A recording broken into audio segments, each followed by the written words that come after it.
Olá, pessoal! Eu sou a Mara Carvalho e este é o nosso canal Dicas para uma Boa Ascensão. Eu vou trazer aqui um texto curtinho, mas antes eu vou contar uma história. Na minha vida profissional, dentro da prefeitura, eu trabalhei quase 5 anos no CAPS adulto, né? Centro de Atenção Psicossocial, um equipamento da prefeitura, na verdade, um programa do próprio Ministério da Saúde, que tem o objetivo de eliminar os manicômios, né, para os pacientes psiquiátricos graves, né, algo que existe até hoje. A proposta é muito legal, mas algumas coisas dentro da estrutura ficam faltando e a gente não consegue trabalhar da melhor forma. Mas mesmo assim eu fiquei quase 5 anos. E lá a gente trabalha em equipe, né? Então, o psicólogo, o assistente social, o médico psiquiatra, a enfermeira. Normalmente as consultas são feitas pela equipe, né? 2 profissionais ou 3 a cada consulta participando para a gente ter uma visão em equipe, discutir os casos e tal. É uma experiência fantástica. E eu tive 2 pessoas que me marcaram profundamente na minha vida profissional, 2 psiquiatras fantásticos, né? Um Juliano que faleceu aos 34 anos de idade, uma pessoa que me marcou profundamente. Conto dele no meu livro, né? Na minha trilogia, Tornando-se Luz. E sofreu um acidente de carro e precisou fazer uma cirurgia para mexer, acho que quebrou a bacia, se eu não me engano. E ele, além de psiquiatra, era cardiologista e ele estava com uma situação cardíaca e ele falou para os médicos que não, que tudo bem, que ele poderia fazer a cirurgia. E ele acabou tendo uma parada cardíaca na mesa e a gente só soube pelo Facebook. Ele havia me convidado para abrir um consultório junto com ele. Eu fiquei extremamente lisonjeada, né? Ele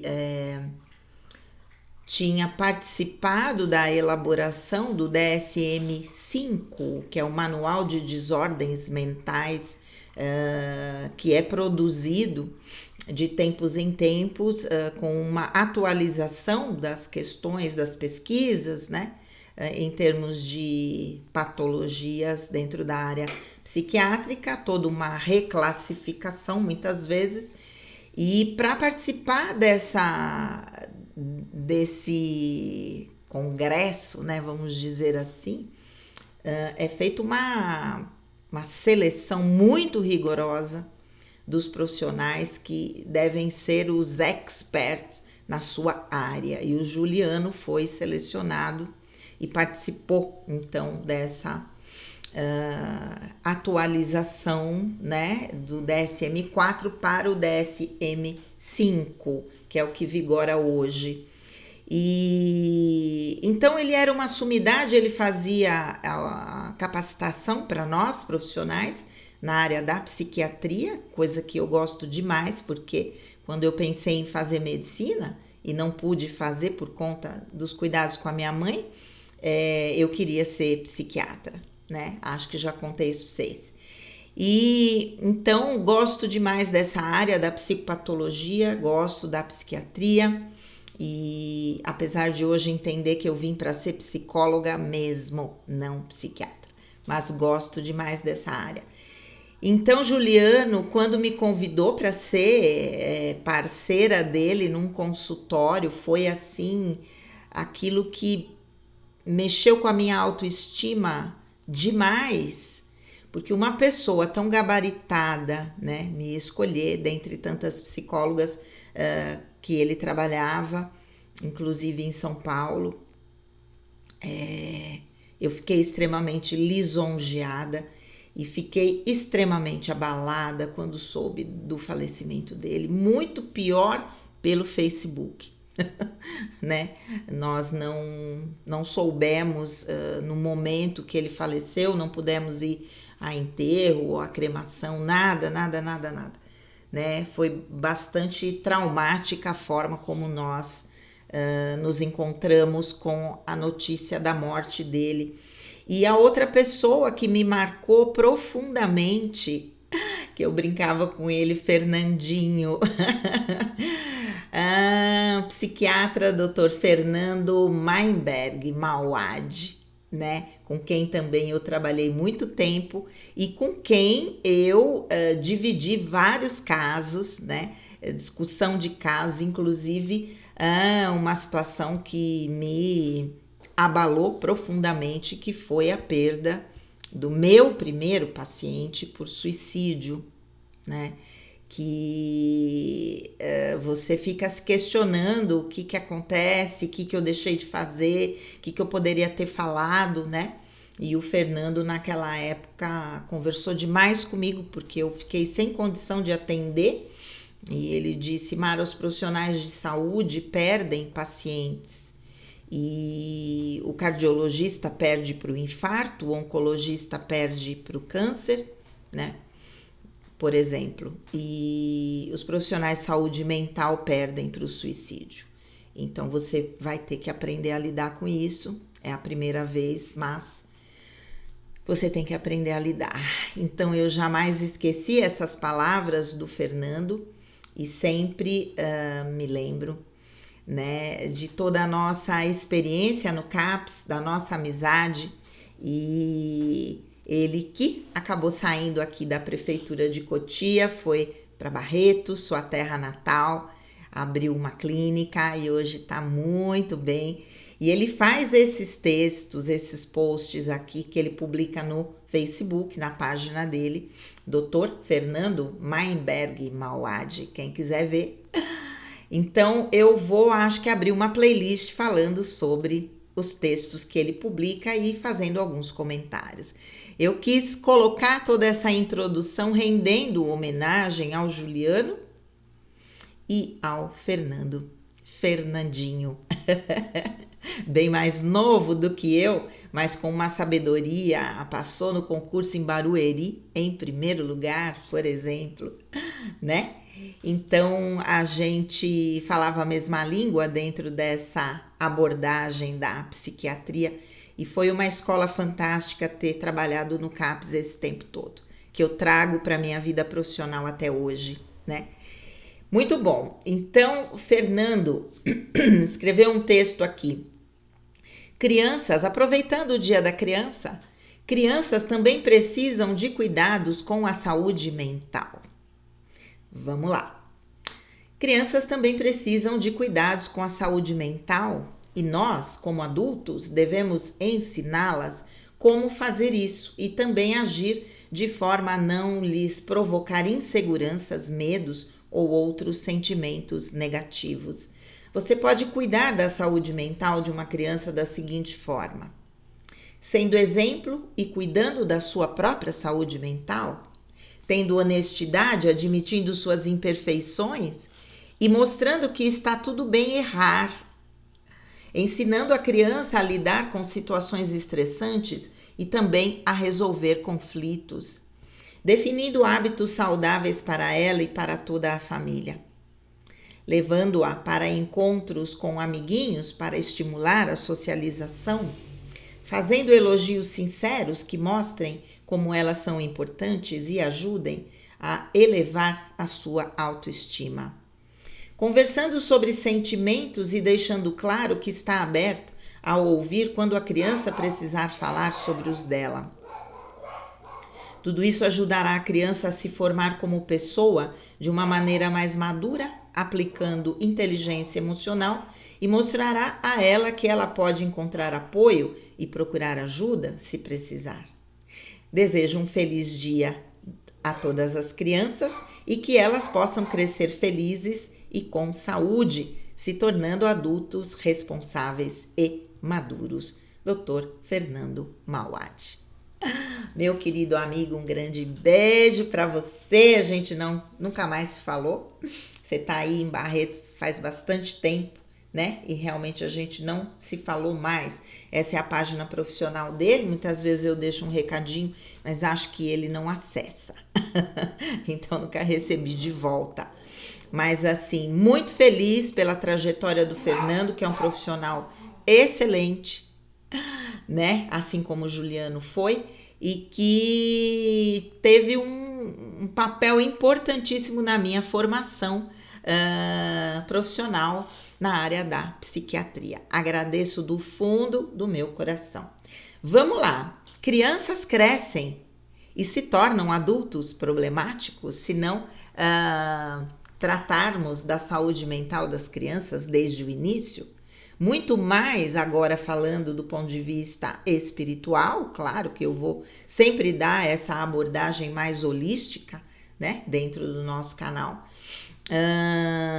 Crianças índigo, crianças cristal, crianças das estrelas, que vêm já com uma sensibilidade muito maior, com capacidades paranormais, seres empatas, né, como eu, e que vão captar a verdade dos adultos ou não. Queiram os adultos falar de forma sincera ou não. As crianças captam aquilo que você sente, aquilo que você fala, se aquilo é verdade, se existe uma integridade consciencial, uma palavra que eu falo sempre aqui, né? Aquilo que eu mostro é o que eu sou e aquilo que eu sou é o que eu mostro. Então, quando eu falo algo e a energia não bate, a criança é a primeira a saber. E isso pode gerar na relação com os pais uma criança realmente problemática, insegura, porque ela não sente a verdade através das palavras, do exemplo dos adultos que são importantes para ela, né?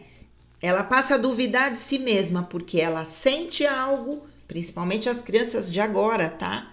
Ela sente algo que não corresponde ao que os adultos estão falando e ela passa a duvidar daquilo que ela sente, sendo que, na verdade, quem está muito mais com a razão do ponto de vista holístico é a própria criança, né? Ela não sabe traduzir isso em palavras, mas a realidade, a integridade está muito mais com a criança do que com o adulto, né?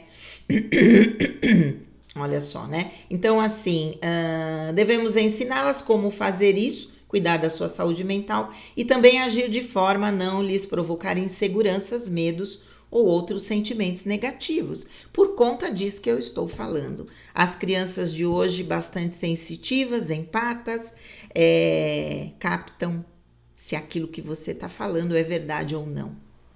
Então, a partir dessa captação, ela começa a colocar em xeque as suas próprias vivências, a sua própria percepção, e é aí que eu começo a distorcer a capacidade de interpretar a realidade de uma maneira holística, espiritual, tentando fazer com que aquela criança se adeque a esse mundo que não é mais o dela, o mundo da terceira dimensão, né? As crianças estão hoje muito mais no mundo da quinta dimensão do que na terceira dimensão. Claro que crianças hoje trazendo reflexos de vidas passadas, né? Porque tantos casos de autismo, porque tantos casos de síndrome de Down, né? Tantos casos que a gente vê de patologias aparecendo de uma forma muito contundente em números, né? Vamos dizer assim. Porque estamos vivendo os últimos momentos da dualidade da terceira dimensão, últimos momentos de resgatarmos esses desequilíbrios que fizemos lá atrás e que vem como reflexo na nossa estrutura energética, no nosso campo etérico, prejudicando em especial a parte bioquímica do nosso cérebro, não é? Então, é por isso que há uma grande incidência de problemas na área psiquiátrica nesse momento. E também, justamente pelos critérios de diagnósticos, né, de patologias que antes não tinham. É só uma criança que tem um gênio forte, depois é um adulto com um gênio forte. Muitas vezes o gênio forte, eu falo porque meu pai era bipolar e passou a vida toda como um gênio forte, né? Que tivesse sido tratado, que tivesse tomado uma medicação adequada, não precisaria ter passado por tantos desgastes, né, na área dos relacionamentos. Então, o próprio critério, né, ou esse rol de critérios que a gente hoje usa para fazer diagnósticos, acaba classificando, então, essas coisas que antes eram só, um gênio difícil, como uma patologia. Em alguns momentos isso é bom, em outros momentos isso é péssimo, porque também se tenta patologizar todo tipo de comportamento. Essa é a crítica que se faz ao DSM-4, ao DSM-5, que é esse manual, né, de desordens mentais, que tem lá o CID, né, que é a classificação internacional de doenças que os médicos usam e a gente também, como psicólogo, para classificar uma determinada patologia. Então, rotular todo mundo é péssimo, péssimo. Mas também não fazer o diagnóstico adequado e deixar de dar o tratamento adequado também é péssimo. Então, é necessário passar, né, a criança, se for o caso, mesmo um adulto, porque eu falo a criança cresce, né, e vai manter esses desequilíbrios na sua vida adulta também. Com profissionais que tenham um conhecimento adequado nessa área, para que possam realmente fazer o encaminhamento mais eficaz dentro daquilo que se observa, né? Vamos lá. Você pode cuidar da saúde mental de uma criança da seguinte forma, sendo exemplo e cuidando da sua própria saúde mental. Hoje, por exemplo, uma pessoa que vá ao psiquiatra, uma pessoa que faça terapia já é bem mais comum, não é? Antigamente, falar de fazer terapia era assim, não, mas eu não sou louco, né? Só louco faz terapia? Muito pelo contrário, justamente quem não é louco é que faz terapia, que reconhece os seus próprios problemas, a sua dificuldade em estar lidando com aquilo e a necessidade da ajuda profissional, né? Nós, como psicólogos, não mordemos, não lemos pensamento, apesar de sermos empata, né? Alguns. É só uma ferramenta a mais, mas a ignorância no sentido da falta da informação, né? É que faz ainda muitas pessoas dizerem isso. Mas eu não sou louco para passar com psicólogo. Não é? Depois que as pessoas começam a passar em terapia e veem o quanto é legal, pelo menos eu posso dizer do meu trabalho, né? Ainda estava falando hoje do quanto eu ainda tenho pacientes lá de Santo André, quase 20 anos que eu saí de Santo André e vim para Cotia, e ainda tenho pacientes com quem eu converso, porque estabelecemos uma relação de alma, né? Como eu sempre digo para vocês. Então, se eu tenho na família pessoas que fazem terapia ou que precisam de uma medicação, ok, isso já está mostrando para a criança que existe a possibilidade da gente tratar determinados desequilíbrios e que isso não é nenhum tipo de demérito, certo? Pelo contrário. Tendo honestidade, admitindo suas imperfeições e mostrando que está tudo bem errar. Quando o próprio adulto consegue, inclusive, pedir desculpa para uma criança, olha, a mamãe estava nervosa, por isso a mamãe falou alto com você.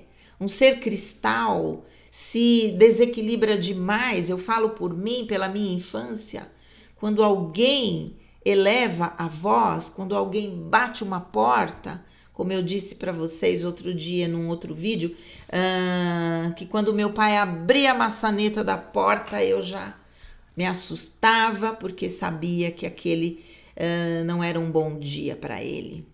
E aí todo mundo ficava quietinho, acuado, né? Para não fazer nenhum tipo de bagunça que desagradasse, né? E que tivesse uma repercussão negativa.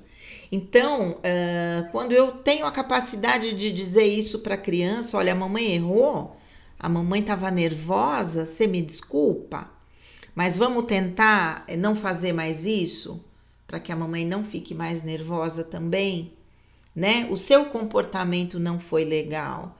Falar sempre sobre o comportamento da criança, nunca ela é isso. Você é desleixado, você é bagunceiro, você é qualquer coisa do tipo. Não. Você vai dizer sobre o comportamento da criança, né? Ou o comportamento da pessoa de qualquer maneira, certo? E dizendo que ela pode melhorar, né? Ensinando a criança a lidar com situações estressantes e também a resolver conflitos. Claro, a criança também tem conflitos, obviamente, em primeiro lugar com os pais, que são as figuras principais, né? As figuras que modelam o comportamento dessas crianças e ensiná-las que viver uma situação estressante de conflito tá tudo bem. Eu vou aprender a administrar esse conflito e a sair do conflito, né? Isso o adulto tem a capacidade de fazer, desde que ele esteja na sua maturidade, né? E exerça o seu papel de pai e de mãe de acordo com essa maturidade. Que não se coloque no papel de filho, que não se coloque no papel de competir com a criança de alguma maneira, né? Como tem muitos pais aí, os homens, que acabam tendo esse comportamento, competindo com o filho pelo amor da esposa, né? E tornando aí essa relação dificílima, porque ali já tem um conflito estabelecido, né? Definindo hábitos saudáveis para ela e para toda a família. Então, estabelecendo rotinas, estabelecendo normas, né? Tendo disciplina, coisa que hoje, infelizmente, as crianças não têm. A maioria, né? Faz o que quer, dorme a hora que quer, come o que quer, come tudo errado. Graças a Deus eu tenho 3 filhas que educam muito bem os meus netos. Graças a Deus, sabe? Tem, baseado naquilo que elas viveram, graças a Deus, elas conseguem estabelecer toda essa rotina e hábitos saudáveis para as crianças. Eu tiro o chapéu para as minhas filhas, não porque são minhas filhas, né? Tiraria se eu encontrasse outras mães que também educam os seus filhos da forma como as minhas educam, os meus netos. Tiro o chapéu. Vamos lá, levando-a para encontros com amiguinhos para estimular a socialização. Claro, a vida com os amiguinhos, a vida na escola, né, onde eu vou treinar o processo de socialização. Eu tenho ali uma mini sociedade e ali vão se estabelecer os conflitos de todas as naturezas e é onde a criança vai aprender a lidar com essas situações. Por isso é tão importante, né? Não só a lidar com os conflitos, como também desenvolver as virtudes que essas crianças de nova era já trazem latentes na sua estrutura energética. Fazendo elogios sinceros que mostrem como elas são importantes e ajudem a elevar sua autoestima, elogios sinceros, não da boca para fora. Quando eu atendi a criança, que hoje eu não atendo mais, né? Precisei fazer essa escolha porque não dou conta do meu trabalho. O que era muito legal e o que é até hoje. Eu falo de igual para igual com a criança. Eu brinco, né? Como eu sou tão pequenininha, eu não assusto a criança. E elas sentem a verdade do meu coração. Então, a minha comunicação vai direto ao coração dessas crianças. E isso é muito legal. Eu falo com a alma delas e é isso que faz a cura acontecer, né? O equilíbrio acontecer. Isso é muito bom. Percebi isso desde o início, né, da minha vida profissional. Conversando sobre sentimentos e deixando claro que está aberto a ouvir quando a criança precisar falar sobre os dela, né? Então é isso, hoje a mamãe tá nervosa, muita coisa não saiu do jeito que a mamãe queria, né? Ou o papai teve um dia estressante no trabalho, o papai brigou com o chefe, o papai tá nervoso, vamos fazer silêncio hoje, né? Qualquer coisa do tipo, expressando os seus sentimentos. Ou o papai tá triste porque você teve um comportamento que não foi legal, você não respeitou aquilo que a gente tinha combinado. O papai ficou triste, a mamãe ficou triste, né? Isso é expressar os seus sentimentos verdadeiros e as crianças têm que aprender a administrar quando elas nos frustram. Eu não posso fazer de conta que tá tudo bem. Não, se a criança aprontou alguma coisa, ela tem que saber que eu fiquei triste como pai, como mãe. Isso não é negativo. Eu não tenho que poupar a criança dessa frustração. Ela tem que aprender a lidar com a frustração, certo? Pequenas amostras, gente, de como, né, cuidar da saúde emocional da criança, né? Então ele termina aqui, tudo isso ajudará a criança a se formar como pessoa de uma maneira mais madura, aplicando inteligência emocional e mostrará a ela que pode encontrar apoio e procurar ajuda se precisar. O mais importante é isso, né? Eu tenho que mostrar para a criança que pedir ajuda não é nada errado, não é nada feio, estar fora de algum padrão que pode ser estabelecido pela sociedade de terceira dimensão e a criança está na quinta, né? E isso faz parte da natureza dela e precisa ser respeitado, né? Então, quando existe esse conflito, vamos buscar ajuda, em especial com pessoas, com profissionais que falem essa língua da visão holística, que é a compreensão do ser humano como corpo, mente e espírito, né? Então, uma criança tem um corpo pequeno, mas o espírito é grande, principalmente as que estão nascendo depois do ano 2000. Temos aí seres já com 22 anos, não é? Seres que estão alavancando toda a mudança da sociedade, graças a Deus, não é? É isso aí. Então, é isso, gente. Espero ter contribuído um pouquinho para vocês, porque não tem sido fácil, né? Educar as nossas crianças dentro de conceitos um pouco mais estabelecidos, estruturados, a coisa tá muito bagunçada, muito no oba-oba, qualquer um faz o que quer, né? E isso só traz realmente uma insegurança e medo para as crianças, tornando-os depois adultos inseguros, medrosos e desequilibrados, né? Vamos cuidar da saúde mental das nossas crianças. Pede aqui, Dr. Fernando Mainberg Mauad. Meu querido amigo, dou um beijo para você. Fica com Deus, um grande beijo e namastê.